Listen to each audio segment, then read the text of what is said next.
here at Harvard University, here at the Davis Center for Russian and Eurasian Studies. I am very pleased to welcome today Inga Zakšauskienė, who was formerly, as I believe, a Fulbright scholar at Stanford University, and then more recently, over the past 3 years, has been serving as the chief archivist at the Latvian Lithuania. My family were from Latvia, but at the Lithuanian Central State Archive, where she has been attempting to reorient it toward more scholarly purposes, something that I heartily approve of. I first actually did research myself at that archive in Vilnius back in the mid-1990s, and found it already then extremely accessible and helpful. And then I was back a few times after that. I definitely remember in 2012, and then for a conference that our other speaker helped organize, Sophia Horowitz, as I will get to in just a minute. But that, I think, was in 2023, if I'm not mistaken, the fall of 2023. So have been to the archive myself quite a bit, but am very pleased to have not only the head of our archive here to discuss her plans for it and what she's already been able to achieve, but also a researcher who is a PhD candidate, will actually be defending her thesis in about 5 weeks from now. She's a PhD candidate in history, Sophia Horowitz, who is writing about the Lithuanian, basically about the role of informants and the state security apparatus in the former Soviet Union, but is drawing heavily on research she's been able to do in Lithuania, among a few other countries. So she will also be discussing from the perspective of both speakers are researchers, but their positions now are somewhat different, in the sense that Inga's position as head of the archive, as chief archivist there, Sophia's as a researcher who did a year's worth of research. And so they'll be able to fill us in a great deal about what's available there, how the archive works, for researchers who are interested in going there, what they should look for and the like. What I'm going to do is, this will be a little bit unconventional. Normally, I would just be moderating the discussion. Today, I'm going to turn it over to Sophia, who will then interview Inga, and from there we'll have more regular discussion. So please, Sophia. Thank you very much for the introduction. I'm delighted to be here, and I'm delighted to be able to speak with Dr. Zakšauskienė about her work. So first, I would like to ask Inga to introduce her work, the brief history of the archives, and then we will discuss a couple of questions of not only what Inga has been doing as the chief archivist, but also her vision of the archives as an institution that contributes to democracy and to open access to information.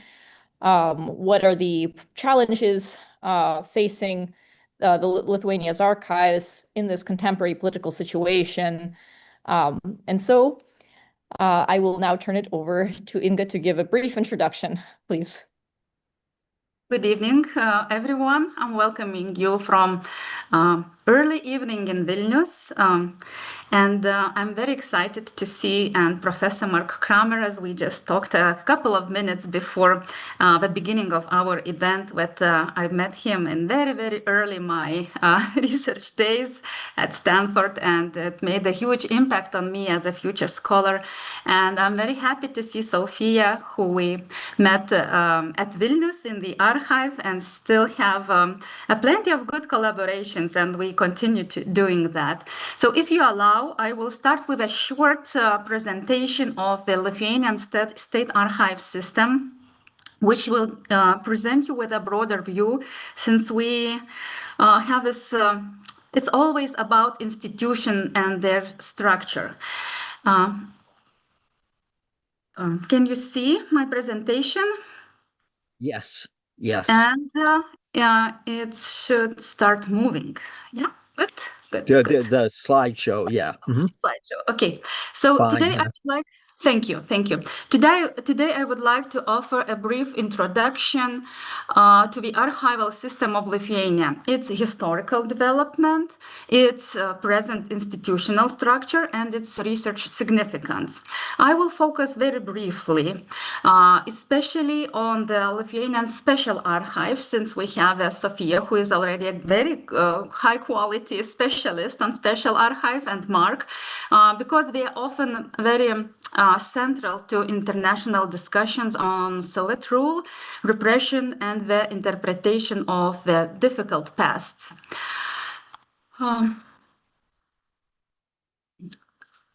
The archival system of Lithuania is coordinated by the Office of the Chief Archivist of Lithuania, which my role is at the moment, and consists of 9 state archives. These include central or main core archives, as well as 4 regional state archives. And this structure is important because in public discourse and even in academic discussion, the Lithuanian archival system is often reduced to a single archive, rather than understood as a differentiated national system. It usually, for a reader or a researcher, it doesn't matter which archive he is applying to, and it's usually considered as one state archive. However, we have 9 archives with the Office of the Chief Archivist on top, coordinating the whole system. My focus today will be on the Lithuanian Special Archive, as I mentioned, but it is important to see them all as a part of a larger institutional landscape, since in the whole massive of the archives, it's very important that every institution can have, contain or preserve some additional documents that might be not in this basic special archive or central archive, and a lot of good material is sometimes found in regional archives. The history of Lithuanian archives closely reflects, and of course, our political history of Lithuania itself. One important starting point is 1852, when Vilnius Central Archive of Old Acts was established. This is a Tsarist period, and Lithuania was a part of Tsarist Empire, and the very first archive, which contained 15 kilometers of old acts of Grand Duchy of Lithuania, was put or collected under the roof of Vilnius University, which Tsarist powers have closed after the uprisal of Lithuanians. So again, research, Vilnius University, and very first history archive was in the same central building in the old town of Vilnius.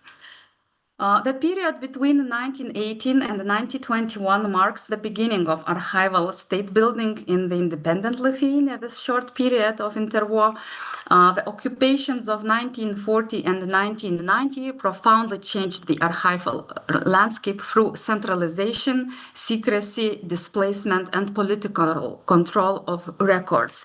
As all Soviet Republic in the Soviet Union, Lithuania, in the similar way, went through this policy of centralization of information and archives. That means from every part of Lithuania, every piece of state document was collected in Vilnius in the state archive. After the restoration of independence in 1990s, which brought declassification, institutional restructuring, and rethinking of the archive's public role, we established a new modern archive of Lithuania, which was dedicated to the newly reestablished state, since we had basically new institutions, state institutions. That's why the decision was made to establish a modern archive Archive of re-established independent Lithuania, and 1995, which we have at a very important period, then the Special Archive of Lithuania, the former KGB archive, collecting the documents from other repressive institutions, was established in Vilnius in the same building. The Lithuanian State Historical Archive preserves the core documentary records of Lithuanian history from the 13th century to 1918. The Lithuanian Central State Archive continues the tradition of the Central State Archive and is especially important to film, photography, and sound collections. We preserve everything what moves and makes sound along with the documents in the Central Archive. And as I just mentioned before, the Lithuanian State Modern Archive preserve records of modern governance and institutions, while other Lithuanian archives of literature and art hold the documentary legacy of writers, artists, musicians, and other cultural figures. As I used to joke, if we were with literature and art archive somewhere in New York, we would be a nice boutique archive with all the beautiful stuff from the cultural figures that left for us, which the archive inherited. In the 4 regional state archives, in turn, we preserve local and regional documentary heritage. It's important for local history and of course, for the researchers of the Soviet period, going deeper to the local authorities, the way they used to operate a little bit further from Vilnius. So our favorite one, I guess, and very well known, the Lithuanian Special Archive. It was established in 1995. We celebrate the birthday of the archive in this beautiful building, which was built in the beginning of 20th century and went through all the historical periods of Lithuania, from Polish to German to the Soviet and to independent Lithuanias. And the archive is based, and the storages also are based in this historical building where used to be the KGB headquarters, and now in the former cabinet of the chief of KGB, we organize education for the school, for pupils and students and other people who are interested in the history. And we usually joke that none of them who went through this power accumulated in the hand of a person residing in this building never imagined that someday students will be reading the KGB files in his office so openly. I think we can have more questions about the archive, how it was formed and how it was about the holdings in questions and answers session. So I will not stop for a longer time talking about the history of Lithuanian Special Archive. However, I think I will just to mention the significance of it, which is not only for research, because preserve records of repression, but also because the records in this archive help explain how Soviet power functioned in practice. As we know, only Latvia, Estonia, with less amount of documents inherited from the Soviet rule period, the Lithuanian archive is more or less helps to see the picture of how the system was functioning in practice.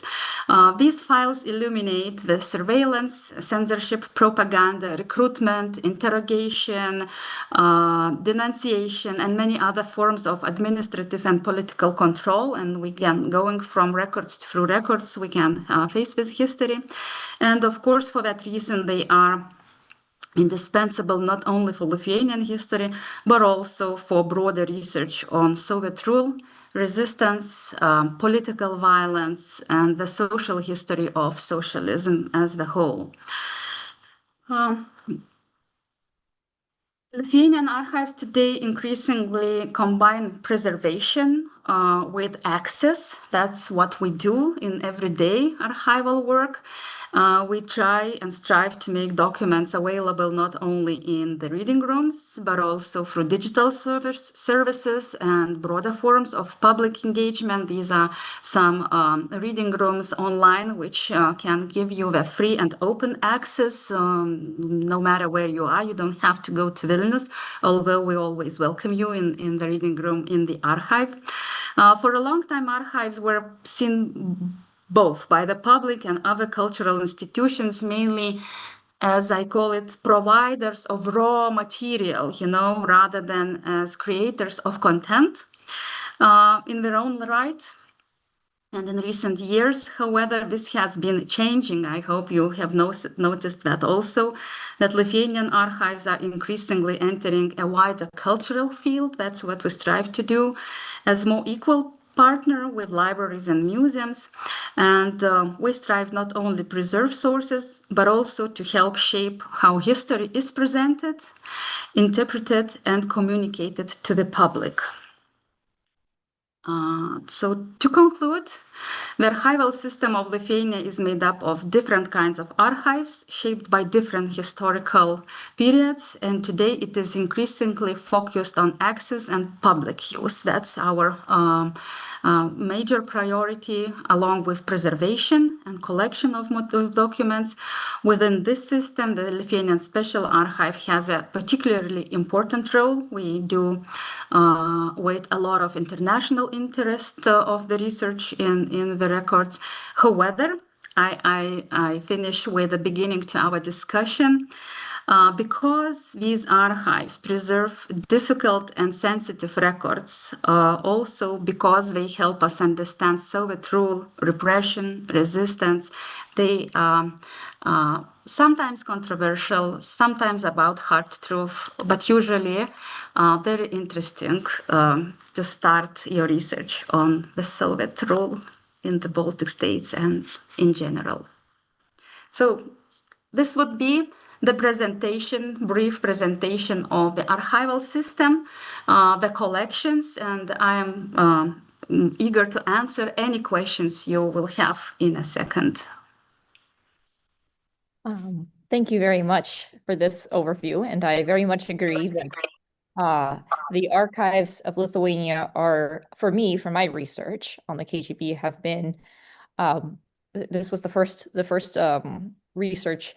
This was very substantial research that I did. It was 9 months in Lithuania, and I very much agree that this was a window into the broader Soviet system for me, as well as a fascinating look into how the KGB worked in the Lithuanian Soviet Socialist Republic.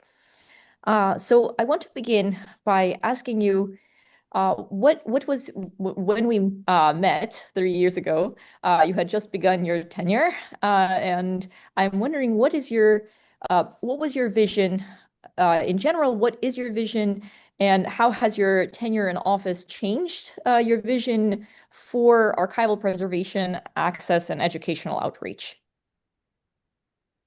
That's a great question, because on 17th of April, I will already finish the 3 years. That's solid 3 years of being responsible for the state archives. And it's already some things are done. And I must admit, my view has changed a lot.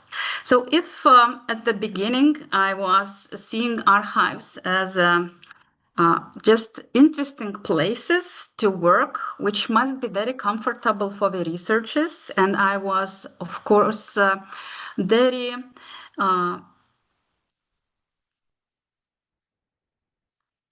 I was responsible to make them comfortable for research and to provide as much access as it is possible. So at the moment, I can say that I see my view change, that I see archives not only as passive storage institutions, as at the beginning, as just storage of the documents, but also I see how important archives are in being active guardians of statehood, public memory, and democratic resilience. Yes, I really do understand that in this period of a lot of different kind of information, the primary source, which archive and document they do play a very important role in public memory and, of course, democratic resilience. And if at the beginning I was trying as I said, to keep as much documents, to get as much documents as it is possible.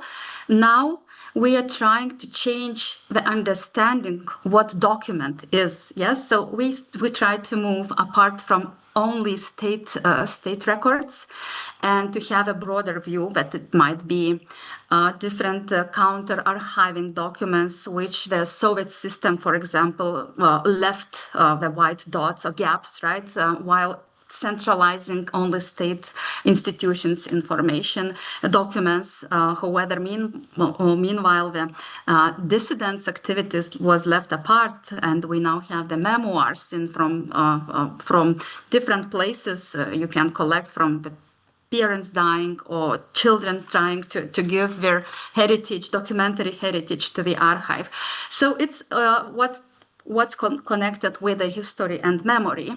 And also seeing that sometimes information is very fragile due to institutional different network of institutions. Some massive information might stay not covered or collected to the archives. So that helps now with data, which archives, which are really digitizing at the moment, going through this digital transition, and we switch to data. Yes, so from 2025, state archives, the modern archive of Lithuania, switched to collecting data from all institutions, state institutions.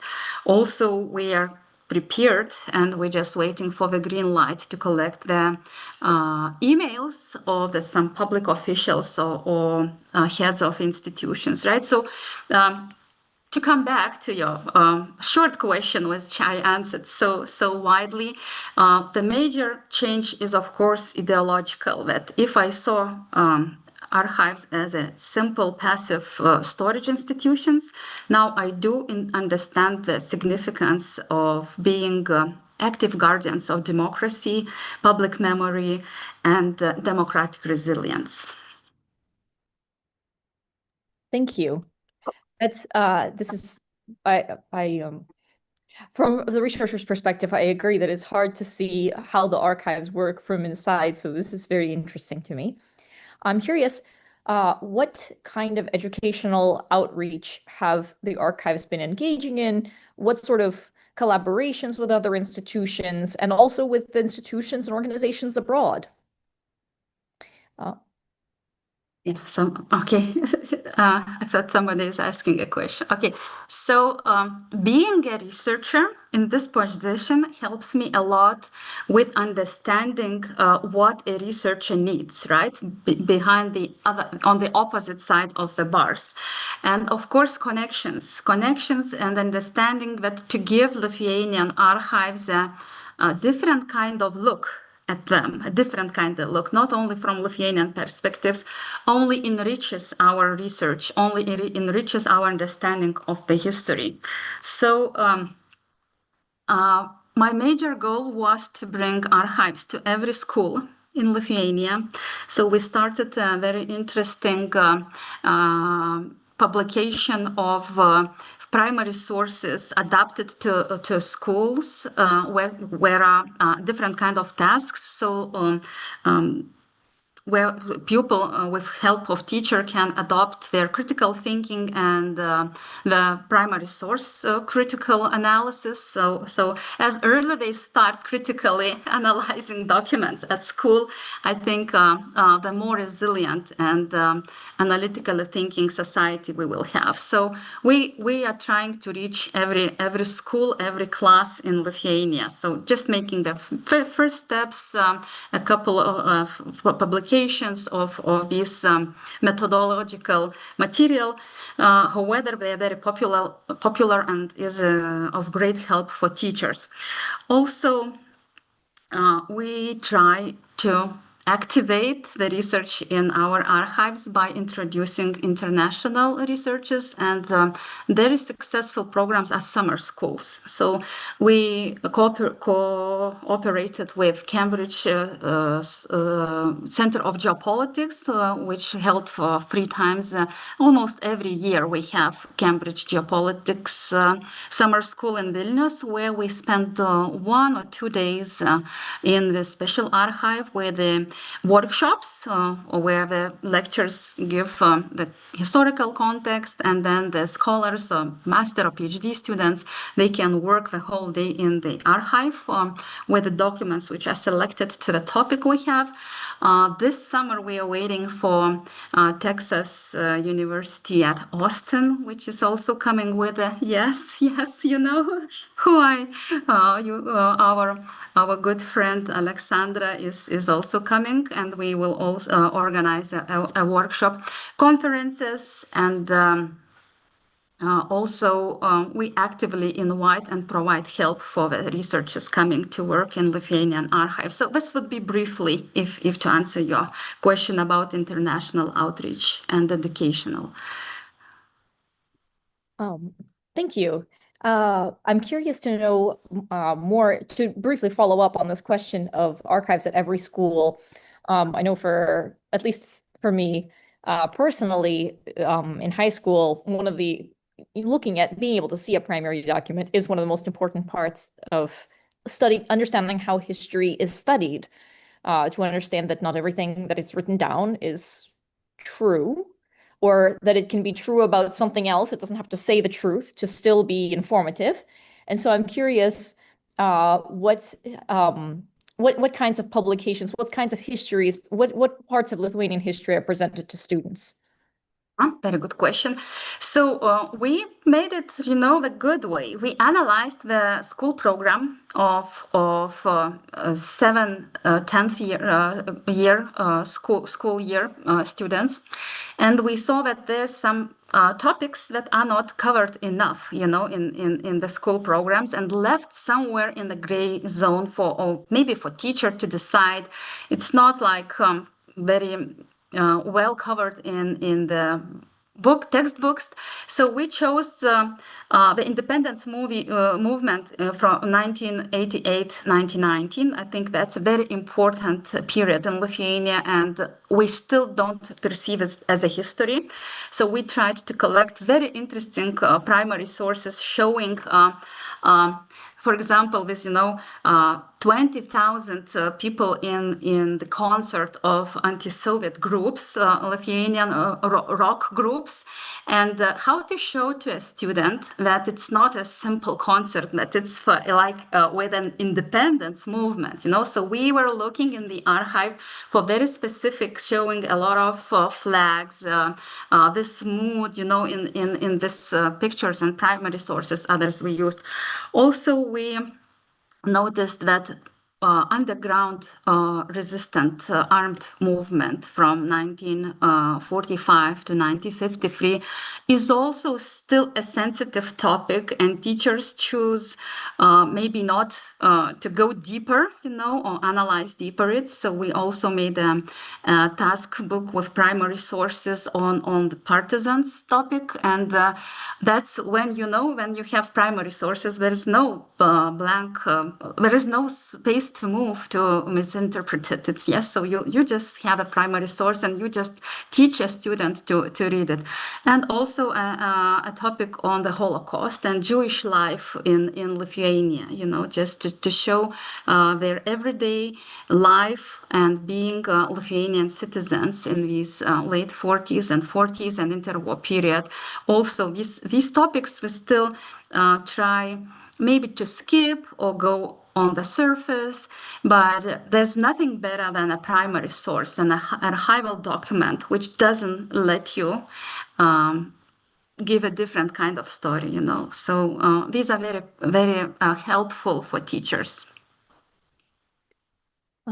Thank you very much. So, Mark, would you like to us to save the questions for the end?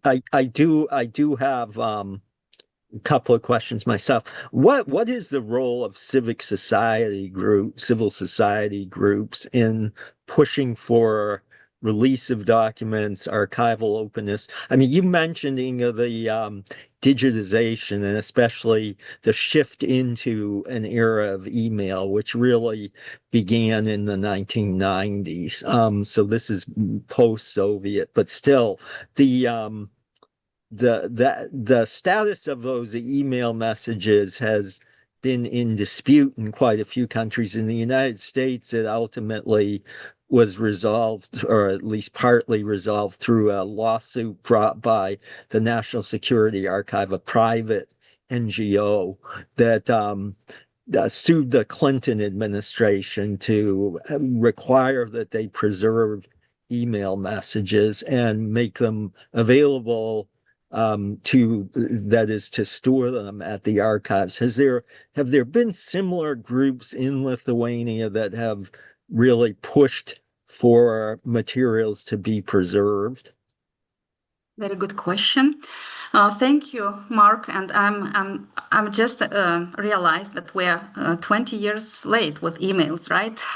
With collecting emails. But again, so the initiative to expand the sorts of documents we preserve in an archive was going from the inside, from our institution, me and my team. We decided that it's already a long time for collecting emails.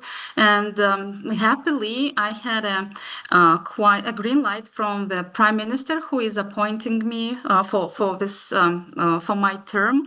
And when I introduced him with this idea, he said, yes, that's a good idea. So at the moment we finished the law, this, law part, legislation part of the rules of collecting emails. And hopefully then we just have this technical infrastructure when easily the emails can just be transferred to the archival information system.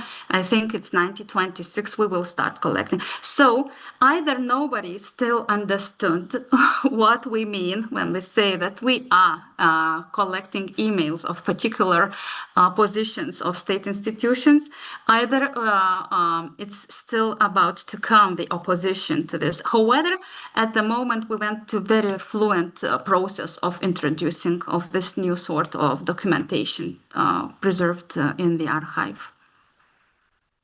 What about from the opposite perspective, groups or individuals seeking to prevent access to their materials? Especially, I'm thinking about the topic that Sophia is studying, informants. Are there individuals who have sought to sue the archive to ensure that their records are not made accessible? So I need to step back and a little bit explain this institutional layer with the state archive, the special archive, and other institutions. So officially, Lithuanian state archives doesn't hold any secrets. Yes, so we do not. Everything what's in Lithuanian archive is open. We close and restrict access only to personal data. Yes, and because due to the law, we have to guarantee that your personal data will be preserved. So if you just come to the state archive or KGB archive, there are no secrets. It's absolutely open. We are not a subject of secrets. However, we need to go to these early years of independence and lustration. I think, Mark, you were an eyewitness of this process in Lithuania, when Lithuanian state promised that to people who will admit the collaboration with the Soviet secret surveillance institutions, we will guarantee that their names will stay closed for like, I don't know, forever. Yes, the promise was forever. And this, of course, voluntarily confession of secret collaboration with Soviet intelligence, the data of people who admitted, went through this illustration process, was reclassified in 2015 for 75 years and are not available through ordinary archival access. So it means that we have a special institution, the genocide and the resistance, how it's called, research center. It's in the same building, research center. So they are responsible. If you require an access of a file, we must guarantee that there are no last names of these people. So the other institution is taking the file and checking and closing the last names. So this is a little bit complicated at the moment, and we do keep the secrets or the Soviet secrets for 36 years. And this question of KGB list, KGB last names, the collaboration is still very highly instrumentalized politically in Lithuania. Although archives itself, we don't keep these files. Those who admitted collaboration, they were different kind of files. They were made in the 1990s. It's not KGB produced files, but by Lithuanian secret intelligence, and they are still closed. This question keeps coming up on the table or on the political agenda with almost every election, and it's really sensitive due to politicians requiring to just open KGB archives or give us the last names, the lists of the KGB, the people who collaborate. We don't have the lists. There are no lists in the archive, as you, Sophia, know, and you, Mark, know. You just go from file to file and you read and you analyze and you understand what truths and not truths are written in these documents. So I'm not sure if I'm answering like very directly, but this institutional subordination and the illustration and the files that are still, the names which are still closed since Lithuania is obliged to do that. So they are kept in different place, not Lithuanian special archive. Okay. I also had a question about the Holocaust, controversies that have arisen from time to time about the Holocaust in Lithuania. I realize that again, we're talking about something that predates the Soviet era, but this, because your archive dates back to the mid-19th, or the archival system dates back to the mid-19th century. And as you discussed, the period from 1940 to 1990, is covered together. And so could you comment on the way documents have been important or not important ingredients for trying to mediate the disputes over the Holocaust? Yes, so as you might be familiar, that researchers come there are plenty of research about Holocaust, of good historical research. But I've just heard a historian, Arvydas Anušauskas, who said that, I've noticed that every publication must be republished, every research must be republished every 20 years because the society forgets about them. So we do have plenty of historiography and of high quality research on these issues. However, since the questions are so sensitive, so the society keeps coming and not trying to find out about the whole context. So the same with Soviet or Nazi era records in Lithuania. They are used in ways that are morally forceful, but sometimes methodologically weak. Journalists, different, maybe not researchers at all, they publish, and that has a huge reaction in the society, and it is difficult to say that stop, look, it's not facts, it's just random facts from the context. So what's the most favorite in this context documents? It's of course the partisans criminal files. It's like tons of files where you do not know when the person what he admitted, in what conditions these files were made. You and every research, we know that we need to put a lens when reading these KGB files. However, there are plenty of publications, I will not call them even research, that they try just to make a sensation out of it, and leave the society sensitive, annoyed, but not giving the context and true answers. So I think more or less everything in the KGB archives is used, especially the criminal files are very widely used for these topics. I'm glad you mentioned Archivist Zakšauskienė. He was very helpful to me when I was working in the Special Archive in Vilnius in the mid-1990s, just after it had been made accessible. I think it was in 96 or 97. And so I'm glad to hear his name mentioned. Let me ask. In his cabinet. He once mentioned me. You were sitting in his cabinet. That's right. That's right. The another question, and you brought this up a bit, Inga, but how to deal with materials that were probably or clearly extracted under torture. Can you attach any reliability to them? If so, then how should they be used, given that there's no ironclad way to ensure that they are inaccurate, or at least where it's someone was just telling the KGB what they wanted to hear? So my answer would be definitely to strengthen the context, and provide better explanations. So it's the only remedy. It's from time to time, one or other publication based on these torture files comes up in Lithuania, and very popular, because they have these sensational titles, and again spins out the attention of the society.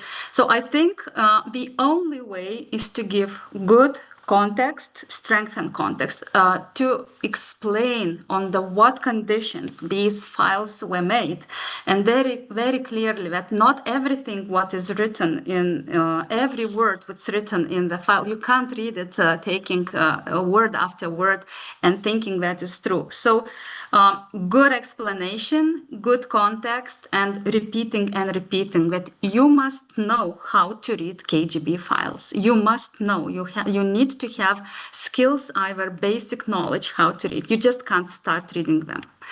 At the end of the day, you end up being boasting how cool this organization was and how successfully working in for Lithuania. Let me ask Sophia too, because she has encountered this issue in her research. So if you could comment on from the perspective of a researcher, Sophia. I agree with Inga that the context is the key.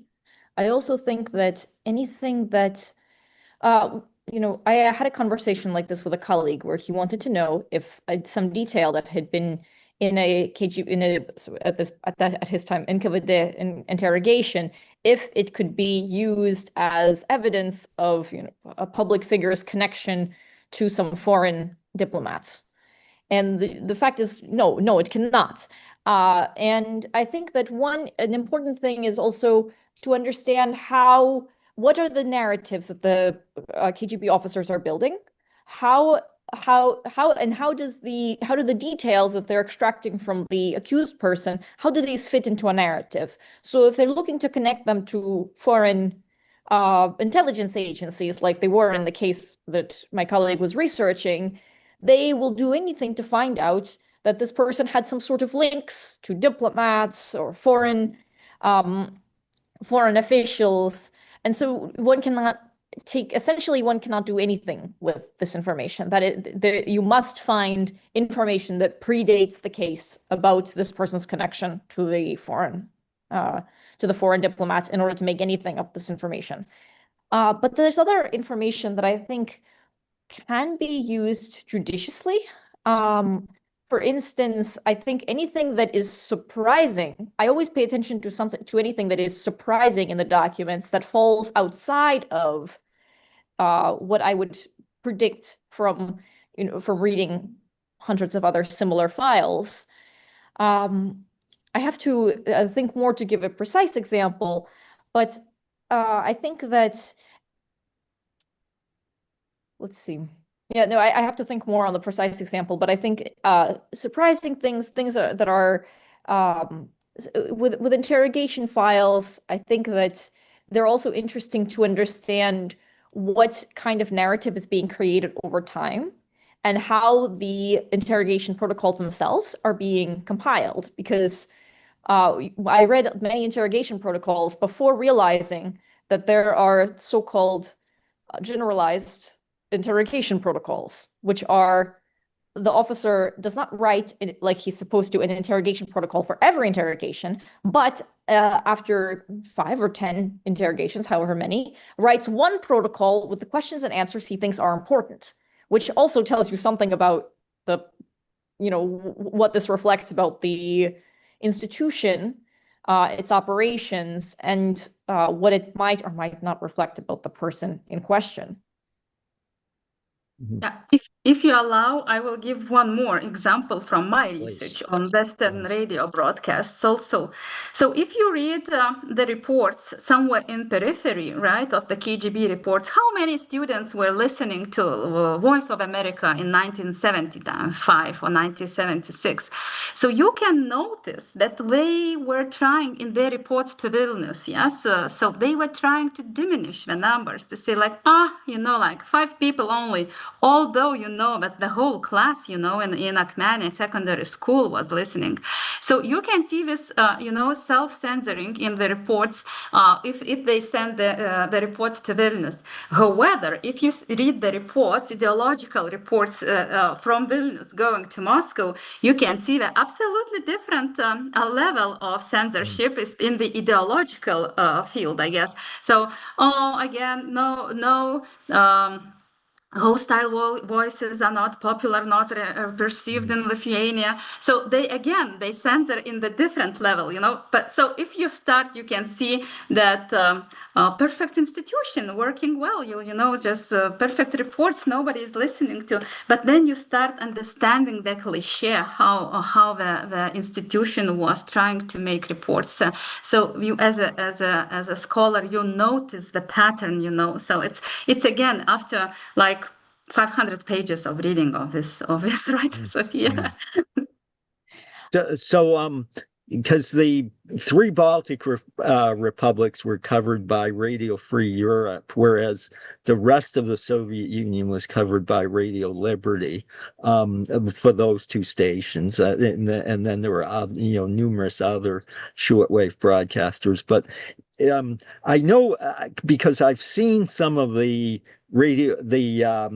KGB's assessments of Radio Liberty too, and they do seem to have made an effort. I believe it was through the Institute of Sociology in the Soviet Academy of Sciences to do actual estimates of how many people were listening. And so is there such evidence in the Lithuanian archives that they tried to do similar assessments either through an outside organization or within the KGB that would be more accurate than the kind you were referring to, sort of downplaying the number of listeners? Did they actually, for their own purposes, try to get a good sense of how many people were listening? I bring this up partly because the KGB would often use this to push for more resources for jamming of radio broadcasts. And I'm wondering whether that same dynamic operated in Lithuania, where Radio Free Europe was the station. So just a couple of real surveys, the Soviet surveys of foreign, in general, radio listeners. They carried out. It was in, I guess, in 70s, and they were trying to question only the students of Vilnius University once, and the next time it was in some kind of factory. So this spot, questionnaires, but I didn't find any full survey of Lithuanian radio listeners during the Soviet time. Okay. It was done in Interesting. Moscow. Yeah, I think it was done in Moscow for all the republics. Okay, interesting.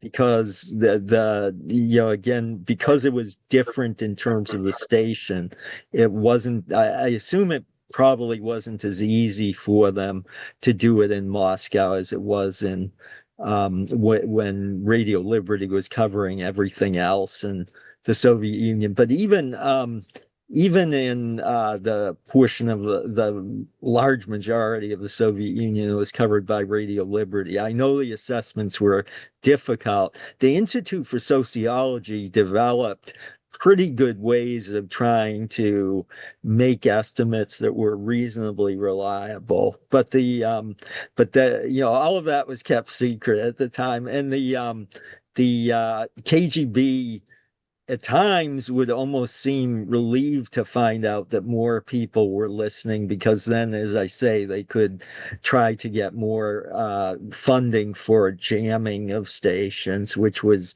extremely intense. In Lithuania, were there similar efforts to jam broadcasts, not only of Radio Free Europe, but also the BBC, of Voice of America, and other broadcasters? Yes, it was. Yeah, it was the whole border of Lithuania, western border. It was with jamming stations. It was extremely expensive project for the Soviet Union and Lithuania. Even in every major city, you could the antennas were put, and they were jamming constantly. All the major cities like Vilnius, Kaunas, Klaipėda, Panevėžys, they were under jamming antennas. Mhm. Whether further away from the city, you could hear more or less fluently, clearly. Okay, let me turn to questions here. One other question I have is, in terms of the Baltic states, do you find evidence in the archives that people that ordinary Lithuanians, I don't mean elite, sort of the officials who obviously did not welcome it, but that ordinary Lithuanians were aware that Western country, the United States and other Western countries, had never accepted their incorporation into the Soviet Union and were opposed, did not ever agree to recognize it as having been legally done. Yes, absolutely. So it was since the Western radio was very well received, Voice of America, Radio Free Europe later, as you said, especially Voice of America constantly repeated the message that the United States do not recognize the incorporation of Lithuania. And Lithuanian diaspora repeated it almost every program, this fact. So it was very deeply cut in the mindset of Lithuanians in the Soviet period. It was, you can see this now in some personal files of Jesus Christ, this independence movement leaders, they repeat and say in their memoirs that we knew that, and it was the major notion that we do have support of the United States, since the jure and de facto it does not recognize the incorporation. So it was a very important this message for Lithuanian and the Lithuanian diaspora in the United States and in the Soviet Lithuania. I can give you a very funny example, actually, how important it was. In the middle of 70s, then the State Department was open again to establishment of Radio Free Europe broadcasts in Lithuanian, Latvian, and Estonian. As you might know, it was considering to open this surrogate radio broadcast in the 50s. However, decided that Voice of America is enough. So in 72, 73, when the State Department was again considering opening Radio Free Europe station or broadcast to the Baltic states, they were initially planning to do it under a Radio Liberty umbrella. And then Lithuanian diaspora was very highly, intensively trying to lobby this question in the State Department and in all the institutions they could reach out to, because that means that you recognize us mentally in Radio Liberty. That means in the Soviet Union, because Radio Liberty was broadcasting to the Soviet Union territory, not Poland, Czechoslovakia, and satellite countries, right? So it was so important that the decision was made from Radio Liberty, moved to Radio Free Europe, although these two stations were merged already in 1975 and was generally in one office, but the Balts won this question. So it was very important, non-recognition. Very good. And then I also have a question about what surprised you most when you became when you began looking, well before you became head of the archive, the chief archivist, but well before that, what surprised you most when you were going through archival records as a researcher and then also as an archivist? So my very first early research experience was in the Central Archive when I was collecting material for my first very still young historian publication on the Soviet Army, the Soviet Army and the Lithuanian local authorities relationship. And I was surprised as a young scholar that in this archive, we have a general understanding that no military documents are available, right, in the archive, because they were all gone back to Moscow or Ulyanovsk as a state archive, etc.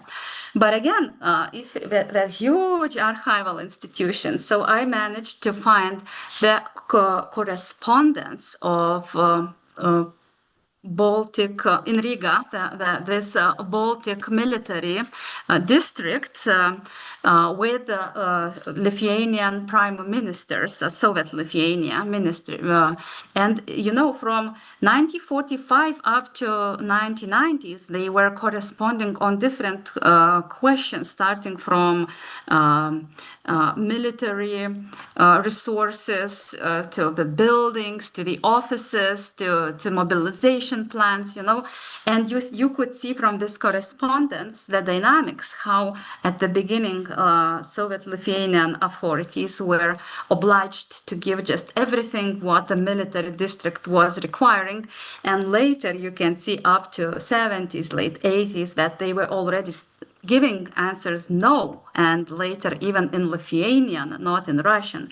So from one side, I was surprised that if you're how informative archives can be, because maybe even now when I sign that let's take this documents of this institution, it's hard to predict that you are making the limits of the research for 100 years ahead, right? So that's why archivists, the chief archivist has to understand how broad and see the documents broader when at the moment they might be seem the importance. So surprised how many documents are available and how much they can tell you the dynamic of this military and Soviet local authorities relationship, and also the amount of documents. At the moment in Lithuania, we have 120 kilometers, of documents, and it's again how to put them in place so we can easily find them, how to provide access. So we are still on the side of, as I said, statehood and democracy, right? How to provide everyone with a document they need. So it's still fascinating to see how it's different from this side of the bar, from the institution. Have there been any issues you wanted to explore but couldn't find relevant materials? Important questions that you hoped to answer but just couldn't because there doesn't seem to be available, or maybe materials were destroyed, although most of this destruction I think occurred in Latvia, not in Vilnius. In Riga there were definitely some, especially regarding the KGB, that were destroyed in 1990. I think it was much less in Vilnius. But have there been issues that you wanted to explore that where you've run into dead ends, that is, materials aren't available? So still there are cases when, as a chief archivist, I have to investigate the documents destroyed in different institutions, the old documents, but it's the inheritance of these, 90s, when everything what was planned economy, command economy, all these corporations turning from state property to private property, and the documents went from hands to hands, and really huge collections of documents are lost, unfortunately. In my case, again, I will come back to radio broadcasts. I always wanted to find more or less reliable real number of radio listeners, because my thesis is that it was a massive, phenomena in Lithuania, Western radio, listening to Western radio. And during one of the interviews, one former militia officer, he said that they were in late 70s making special raids in the districts of people in Vilnius and Kaunas, along with KGB officer, militia, and Drugovinik, right, who were just always not official policemen, just voluntarily policemen. So they were going every quarter by the calendar, turning off the electricity in the house, and then suddenly turning it on and listening where the radio is speaking, and then making, interrogations and prophylactica process to all the people who were listening. And he said that he personally made reports on how many people they detected during these raids. And he said that these files must be in some Ministry of Internal Affairs. Unfortunately, even with my good acquaintances now being as a chief archivist, we don't find these reports. They were, of course, destroyed. So this is a dead end, although I could find some real figures of people who randomly in the evening were tuning to the Voice of America, for example, and this could be the most reliable numbers at the moment. I couldn't find them. They are destroyed. No, please go ahead. So just a short note on the same, that we lost a lot of from corporatives, from going from public to private corporations, a lot of personal files, when of course you can't give even information about a person's years of labor works, you know. So we, of course, we 90s, from 90s to 95, to the new state archive law, we have this white gap without documents. A lot of were destroyed. Or lost. Please go ahead, Sophia. Sorry, I wanted to, before before we get to the audience Q&A I also had some additional questions I wanted to. I'm sorry, Mark, did you have anything to follow up on? No, please go ahead. Please go ahead. I just wanted to ask, one thing I was very curious about with the archives is the question of bad faith actors. We talked a little bit about this. You talked about journalists, but those people are good, well-intentioned. Yes. They need to attract the audiences, but they aren't invested in lying. But there's also people who are bad faith actors who are invested in a narrative that either they are, either straight up they are being paid to disseminate, or perhaps they are themselves deluded, or they are they genuinely think this, but other way they don't see that it's harmful in some or wrong in some way. So I'm curious, what is the role of the archive? You said you're an active guardian. You're not just a passive guardian of information. How do you make sure? How do you try to? What kind of confrontations have you had with bad faith actors, if any, and how do you make sure that not just anybody can use these documents for whatever reason?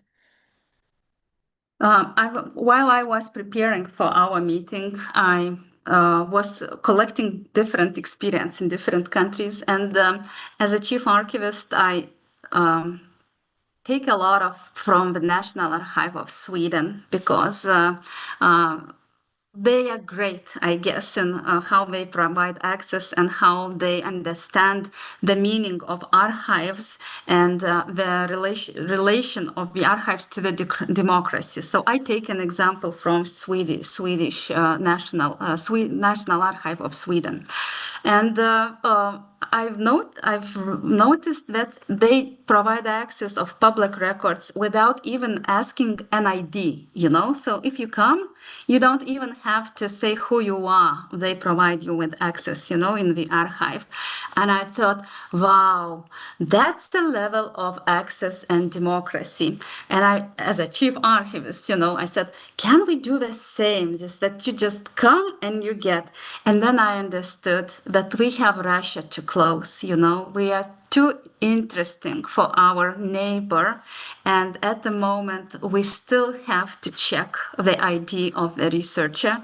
And moreover, we need to check if he is a real researcher, since it's left for the final decision of the director of the archive, if he provides the sensitive information or material and documents for the person who claims he is a researcher. So we have to check what kind of research he makes, his credentials, and etc.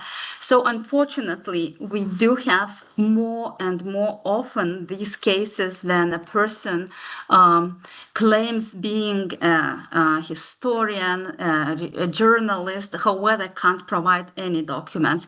Or if we just make a simple search in Google, you see that he is some kind very actively or writing pro-Russian or in Russian and etc. And that's where, again, we are in this, we caught in our idea of being open and democratic, which we are and strive to be as more as we can. However, we have keep the gate. And that's why we are taking very cautious all the research that come to state archives. And I think for a couple of years, we will still need to check the ID of the research in Lithuanian archives. Could I just say on this point, Inga, I do remember, in earlier years, say back in the 90s and even until around 2014, you would get real Russian scholars, not the phony ones, but real Russian scholars who would come to the Baltic states, who would come to and later on to Ukraine after 2015, because they could get access to KGB materials there, which they couldn't in their own country. So, have you had Russian, have you encountered Russian scholars who are real scholars and have been delighted to have access at the Special Archive, for example, to KGB materials? Because some of those materials, even though most of them pertain to Lithuania, there are some that are also central Soviet KGB documents, the kinds of special journals and publications that were put out. If I'm right, Oleg Hlevnyuk has been in Special Archive and other archives, and or maybe Anušauskas would answer broadly because he met, as you all of these real Russian historians up to 2014. But since then, of course, you see the travel to Vilnius is more complicated from this side, and we do feel that it's less and less scholars from Russia are coming. We still do have from Belarusia. They are very interested in State Archive and History Archive, collecting material about the Grand Duchy of Lithuania or interwar period, since we, of course, have very good connection with Belarusia at the moment. And still, again, we see that they use Lithuanian archives in writing their own history, but they are welcome coming and using Lithuanian archives. We don't deny access at the moment. Could I actually, just from the audience, there are a couple of questions pertaining to the Lithuanian diaspora, Lithuanian emigres, and we know that the Lithuanian KGB took great interest in the activities of these emigres and were quite hostile toward them. At what point if at all, did that begin to change? Was it in 1988 or 89? In other words, was it hostile up until then? And did it gradually become more receptive to having emigres come either back to Lithuania permanently or at least temporarily? I would say that Lithuanian society was very welcoming to all the diaspora groups coming from the United States, since, again, one of the most popular radio programs on Voice of America was Live in America, so because a huge amount, it's all like more than 100,000 of Lithuanians through DP camps went to United States, and every fifth Lithuanian had relatives, in the United States. So this interest and invisible relation and network, mental network was always very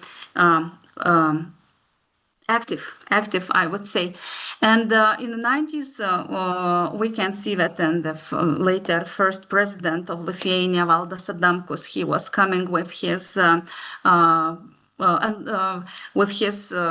friends and other colleagues from diaspora and trying to take part in the political life of Lithuania. So despite the fact that we elected communists after first election, later on more and more people from the United States, immigrants who came back to Lithuania, took important roles in Lithuania. They were always met very positively by Lithuanian society, despite the work the KGB was doing all the years.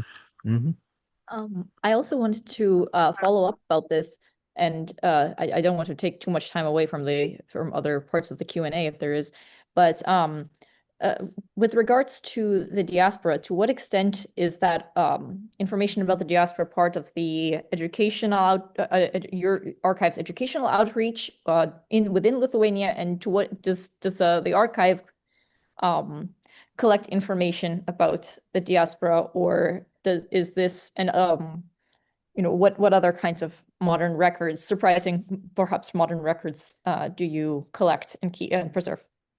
So diaspora archives are now going through golden age, I guess, of coming back home.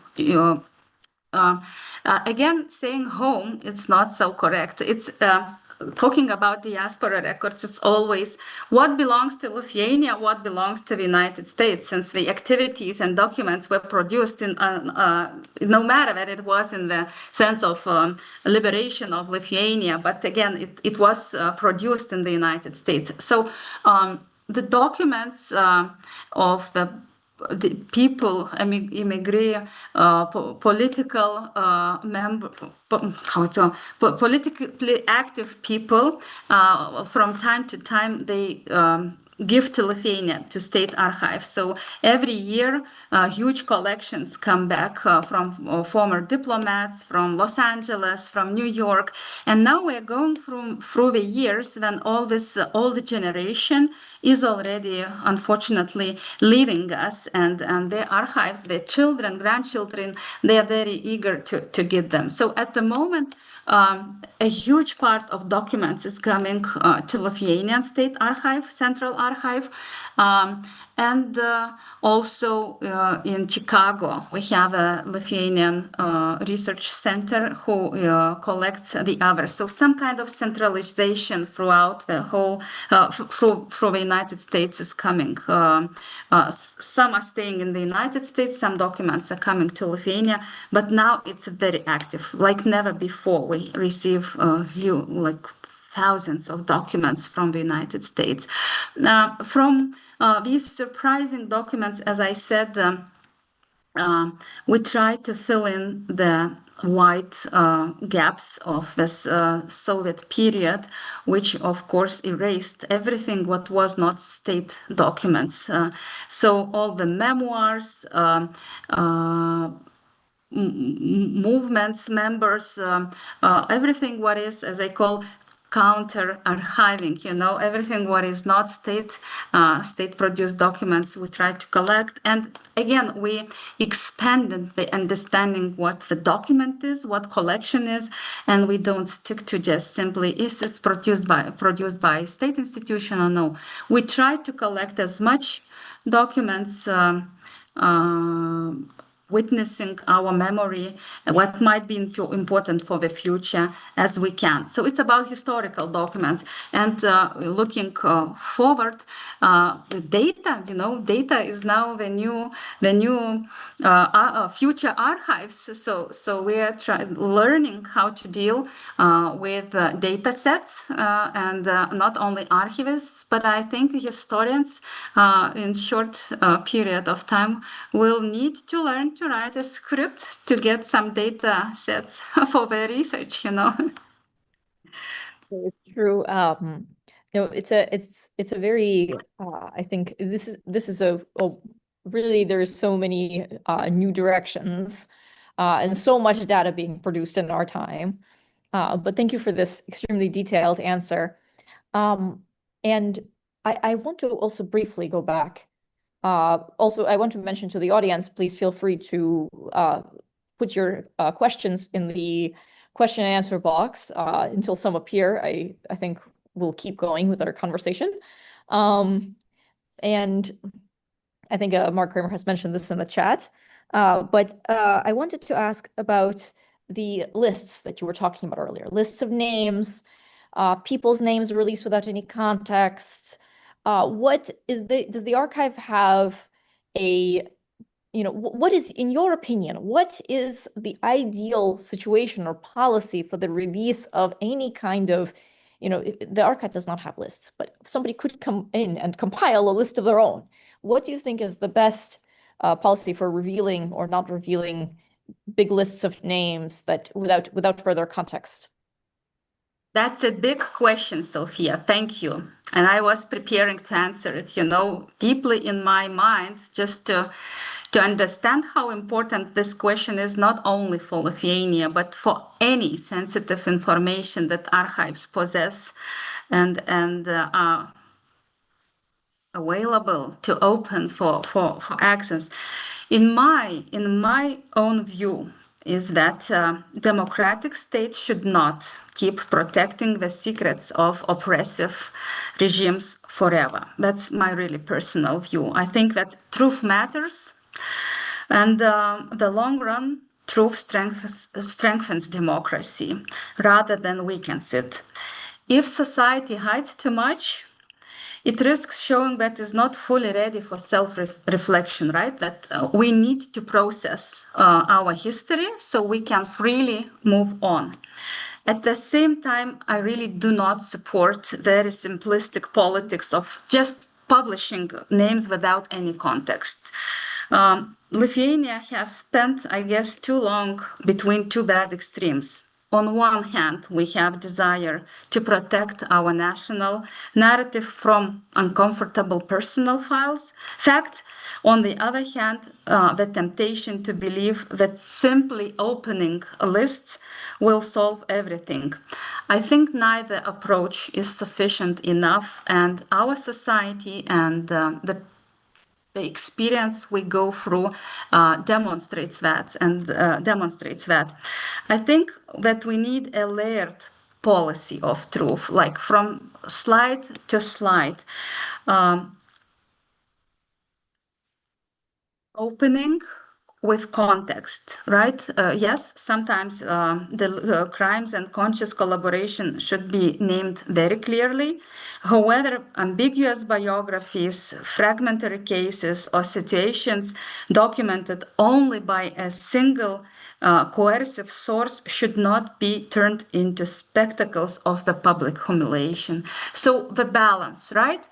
What you open, you explain, and do it layer by layer, with not keeping any Soviet secrets for more than 36 years. One thing I noticed when even from the very first time I was working in the Lithuanian Special Archive, but in the Central Archive, the Central State Archive as well, is that that there was a big shift starting around 1988 through the end of the Soviet period. First of all, you saw far more documents in Lithuanian than in Russian. And second of all, the issues that were being discussed tended to reflect more accurately, I think, what was going on in society. So have you noticed the same thing, Inga? And Sophia, too, for that matter?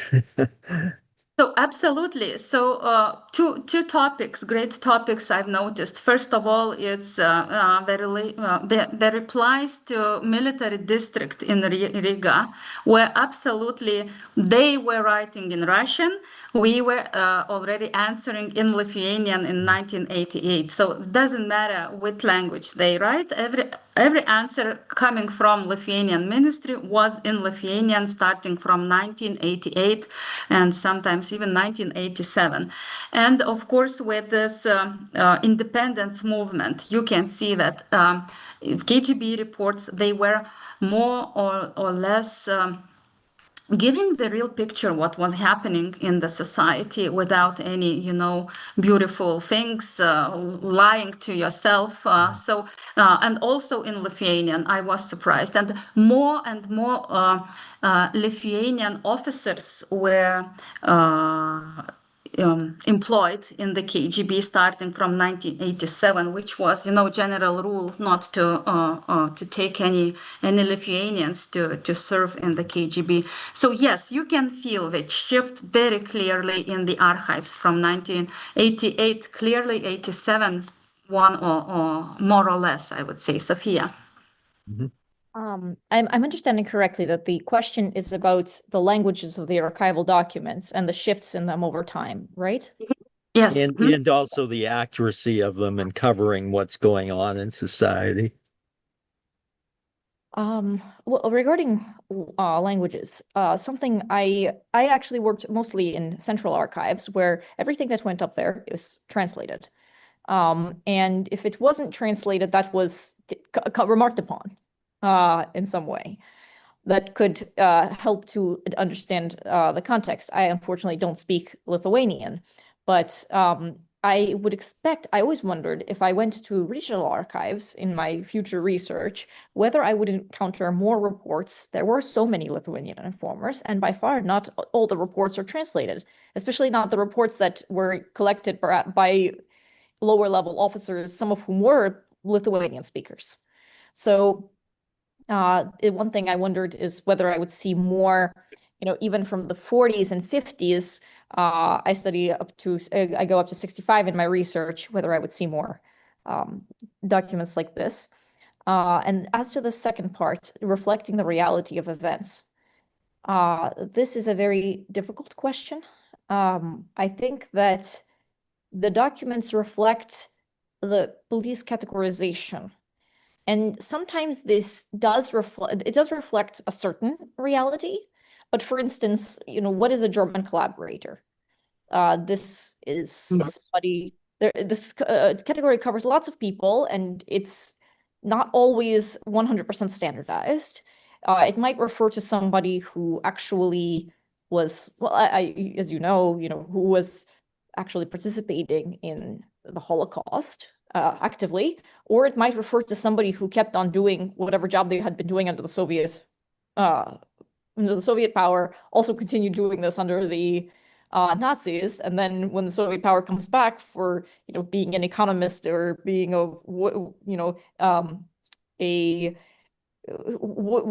having whatever job they had before, for doing this, they're also called German collaborator.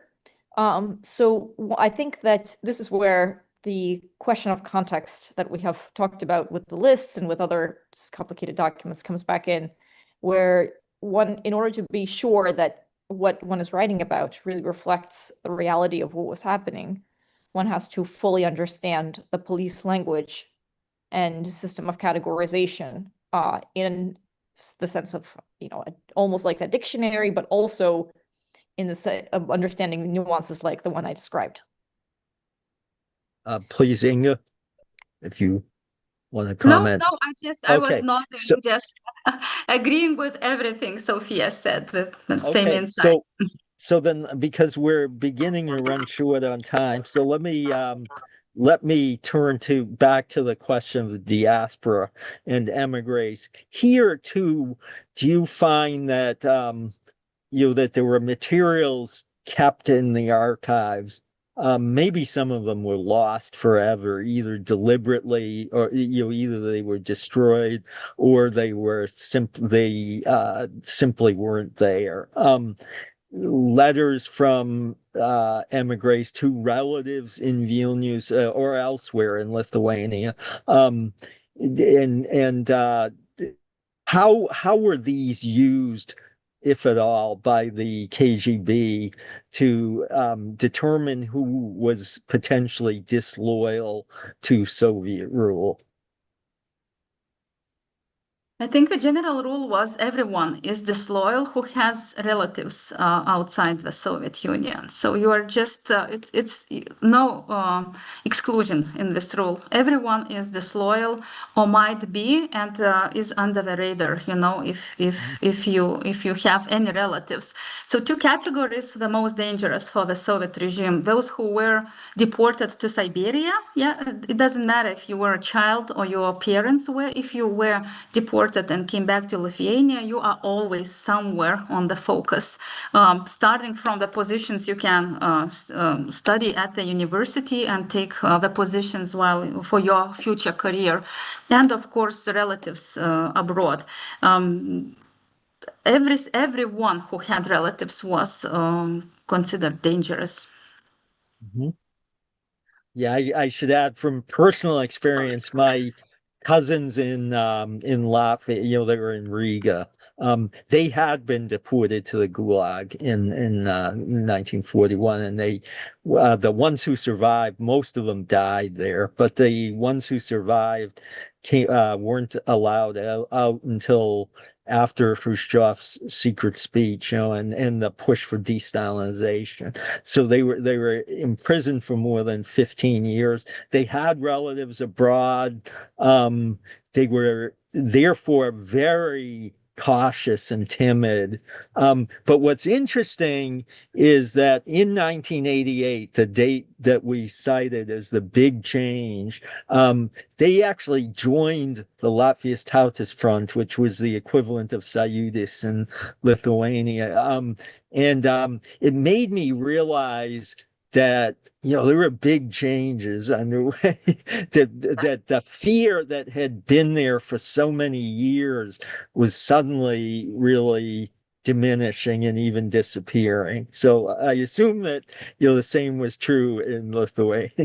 Absolutely. Absolutely. Yes, absolutely.